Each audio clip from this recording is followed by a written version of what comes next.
Kabobo, no? Tutusin lang, no? At gusto ko sana matulog pero hindi talaga ako makatulog eh. Parang may kulang. May kulang. May kulang talaga eh. Hindi talaga ako makatulog. Alam mga kabobo, may naisip na naman ako ginawa sa motor ba. Gusto ko ba yung gawin yung disc brake yung ano niya, yung sa unahan niya ba, gawin ko disc brake. Parang ganito ba, tingnan niyo mga kabobo yan. Yan. Yan. Oh. Parang disc brake siya sa unahan. Pero pinag-isipan ko kapag gawin disc brake, yun, kabobo gusto ko gawin disc brake yan. Pero ito kabobo pinag-isipan ko, ito talaga, dito talaga ako hindi nakatulog ko. Dito.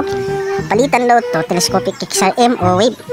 Pero pinag-isipan ko, malaki man to. Kapag palitan ko telescopic XRM o wave man, nag-isipan ko hindi kasya dito sa butterfly niya. No? Hindi kasya dito sa butterfly. Paano kayo mga kabobo, no? Comment daw kayo, tulungan niyo ako kung paano ba palitan to. Kasi nakita ko kasi sa TikTok, nagpalitan nila yung ganito niya daw para maging disc brake siya. Tapos, dito talaga pinag-isipan ko, dito talaga ako hindi makatulog. Dito. Kaya malaki man to, malaki. Malaki man to, malaki.